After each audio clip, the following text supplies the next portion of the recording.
So raise the age, on the surface makes total sense, but I'm sure there's people in the room wondering, are there certain types of crimes excluded from that? Could you expand on that a little bit? Sure.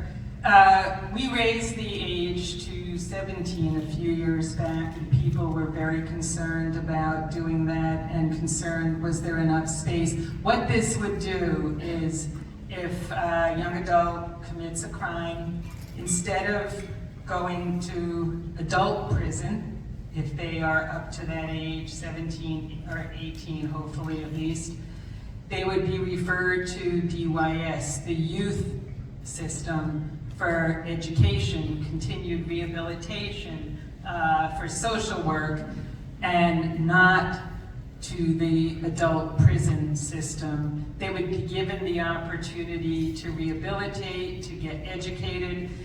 If in fact they did a violent crime, that could be held over as an adult, that young adult. But all research has shown, number one, there was plenty of space when we went up to include 17-year-olds, and DYS has done a great job with them. Recidivism is way down, and these young adults are given a chance to rehab their lives.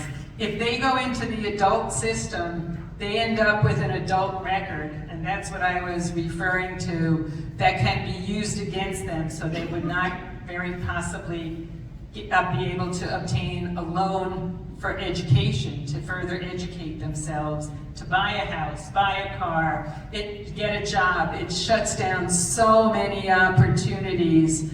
And trying to be thoughtful, you've heard me say this, I would love to raise the age to 21. All research shows that emerging adults' brains really aren't formulated till almost 25, so 21 makes sense, but at the very least, we're trying to work on raising it to include 18-year-olds.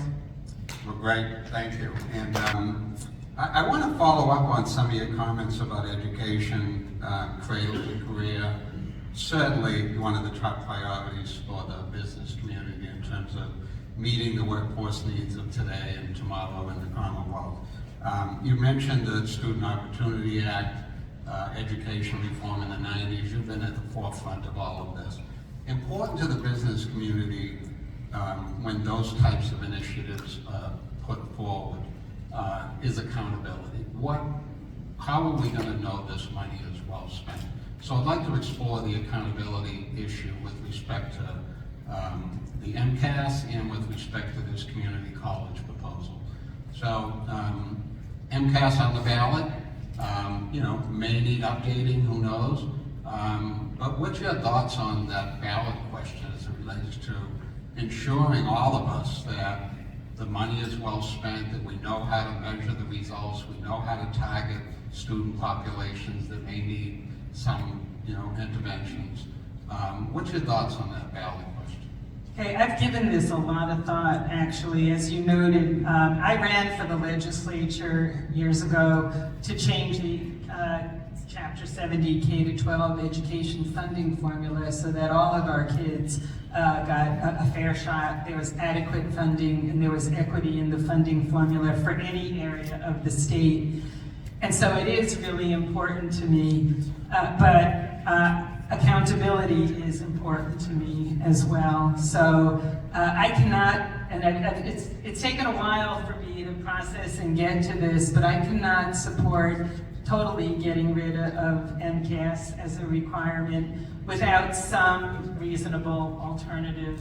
We need to make sure that our kids are learning. We're #1 in the country in K-12 education right now. I don't want to lose that. We should be really proud. We're #1 in a lot of things. We shouldn't so easily give up on that. But I do believe that there is a lot more that the state could be doing to help our kids. Every year it seems approximately 700 kids do not pass and do not get a diploma because they don't pass MCAS. We should be really pushing so that all of the MCAS, if they can, be given in other languages. Half of them are ELL students. We should be making sure that they can take the MCAS in the languages that they speak, so that we're testing the subject matter, not English. Because a child could know the subject matter, but if they don't know English as well, they may not do as well. We should be requiring that schools appeal if a child doesn't pass appeal. That doesn't happen across the state as much as I think it should, because some of it is difficult to grade. We should be giving our kids the best shot they can to pass it and get a diploma. And I think that it concerns me too that in terms of accountability, if there wasn't something else, how would we know what was being taught? And we can't go back to each community, each school district having their own standards. That's not good. I've actually spoken to my son at great length about this too, who's a teacher, a high school teacher. And I've spoken to a lot of other teachers and parents and others. So that's where I'm at. We would need, I think, some alternative, but I think we really need to double down and help those 700 kids who are not passing. Well, thank you for that. As you know, the business community has come out in opposition to the ballot question, and it's nice to hear your thoughts on that. Following up on the thoughtfulness and accountability theme in your proposal for a free community college, using that same construct, I'm sure you've thought about, okay, free community college, how do we introduce accountability into that? What kind of metrics like completion rates or along those lines would you consider as you introduce this proposal? Well, that's where I think the partnership with the Mass Association of Community College, the Department of Higher Education, working with Senate Chair Joe Comerford and many others. Again, accountability is important, and if the state is putting tens of millions or more dollars into any system, I think we need to make sure we're getting out of that system what we're intending to get. So I think working with the community colleges, ensuring that they are offering the programs that the state needs for our development of our workforce, close association and partnership with the business community, and as well as looking at graduation rates and other programs and transfer rates. We will work to make it a little easier for transferring and students who leave and finish community college to transfer to our state universities and our UMass system. Right now, it could be better, and we'll be working to improve that as well. Well, thank you for your leadership on that. As I said, an educated workforce is our competitive advantage here, so I agree. Count us as partners. Right. It was interesting to hear in your remarks that you actually read our materials, so. You sound surprised. You referred to some of our reports actually twice, so that's great. One of them was the survey of young people who almost 90% said they like living here in Massachusetts, but they're not sure that they can afford to stay here. About 25% said they might leave in the next 5 years, and housing was the number one issue. You referenced the governor's housing bond bill and some of your thoughts about that. I'd ask you to comment on that, as well as what's emerged as the issue of state versus local control in housing development and actually getting some of our communities to build more housing. What are your thoughts on both the bond bill and that issue of state-local control? Well, housing, I hear the same thing from young people. In fact, to me, and I mentioned this last year, that in terms of competitiveness, we in the Senate were looking at the major things that we were hearing from more young people than the older generation about leaving Massachusetts. We were hearing about childcare, college, the high cost of college and needing to go to college and the debt that they were getting, healthcare, and housing. Those 4 issues, I think every senator here would agree that when they're out in their districts, they hear that all the time. And housing is an area that we have focused on in the Senate. Even when we did our tax relief bill, we put tens of millions of dollars in to increase affordable rate housing, market rate housing that will create tens of thousands of units across the state as well.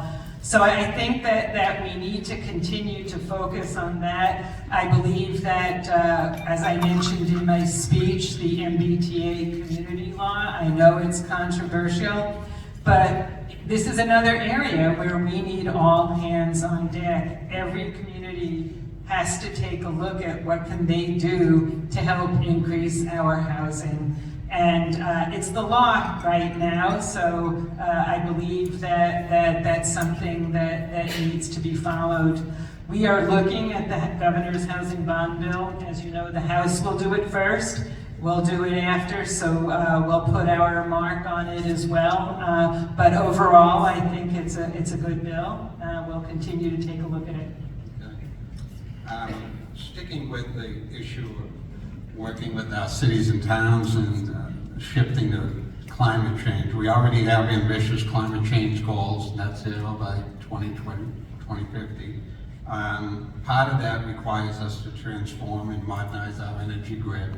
But it can be difficult to finance, permit, site the kind of infrastructure that we need. And sometimes that, again, becomes a local control issue. Do you see the need for changes that will allow those things to happen, like one-stop permitting or something along those lines that allow us to build the grid that we need? Yeah, that's something, well, we need to have a grid that we need. I mean, that is something that we need to continue to work on. And I know Senators Barrett and Senator Cream and others are working hard on this issue as well. And I think the grid will be part of our next bill and ideas for that. We have taken on issues of zoning and other issues before. We will meet with the communities and the senators and take a look at that as well. Okay, you know I don't have a government affairs forum without talking about transportation. So Near and dear to my heart too. There you go. The House proposed $555 million in funding for the MBTA short term, another $184 million for RTAs, regional transit authorities, which we support. We think that's great. Part of the reason for the Speaker's willingness to provide that support is that he feels like the leadership now at the T, filling, is building trust and confidence in all of us. A short-term and a long-term question. This will deal with next year, which we have to deal with. What are your thoughts on next year? And you know that there's a lot of conversations going around about stability of the long-term financing of mobility in the Commonwealth. What are some of your thoughts about that? Well, I think we need a lot of discussions with I know our transportation chair, Senate Transportation Chair Brendan Crichton is working on that, and as a whole, the Senate is working on it. I think transportation is another issue that every single senator has raised with me to talk about for their district, because every district, I believe, feels left out with transportation. I know whether you be within the MBTA system or regional transit authorities or not, some communities still aren't fully part of an RTA either. We need to ensure that we have safe, affordable, reliable, and sustainable public transportation in every corner of our Commonwealth. We have probably underfunded transportation. There were times over the last few years where the legislature did put money, say, towards the T or other areas, and it wasn't used for operations and things. So it's catching up. There's just so long you can do that. The studies show a very large figure that over time might be needed, but I think the state needs to get better at looking at both short-term planning and long-term planning to make sure that it is safe, reliable, affordable, and sustainable. Well, we're on the same page there, and you've been a tremendous partner in those conversations, so thank you for that. Ditto. Just sticking with the T and transportation and returning to that issue of accountability again. The T recently reaffirmed a contract with CRRC for the new subway cars that are, I don't know how many years behind schedule at this point, another $148 million. It's got to be incredibly frustrating to provide the funding and see this and other projects that have been managed by the T over the last decade that are behind schedule, over budget, need more money. It's got to be frustrating for that, but you wonder, does that reveal a systemic issue in the public management of large infrastructure projects and investments? And is that something that we need to focus on? I think right now the new general manager is focusing on that. I look at large public projects. I actually worked for the Mass Water Resources Authority when it started the Deer Island Treatment Plant. On time and on budget. Very large public project, yes, on time, on budget. So it can be done, I think, if you have the will to look at all aspects of it. And I agree, I think Phil Eng is a great choice. From what I've met with him, I've talked with him, he really does sound like he knows his stuff, and he's willing to roll up his sleeves and work at all levels of the T and take a look at every aspect of it which we need and dive in and make the changes necessary. So you mentioned, I guess, 3 months to go in the session, roughly, and a lot on the plate. One is the governor has filed an economic development bill, $3.5 billion, that refunds our investment in biotech and also has substantial investment in climate tech, along with other stimulating types of investments. Your thoughts on that? What was filed, your approach to reauthorization of the biotech and I guess trying to replicate that in climate tech? Yeah, I support it. It's important, I believe, that we continue to support our strengths, the economic drivers of the state. When I was chair of economic development, I was also chair of the biotech caucus, so got to know that industry pretty well. I believe that we are a leader in climate tech and we need to continue to develop it, but I think we also need to continue to diversify.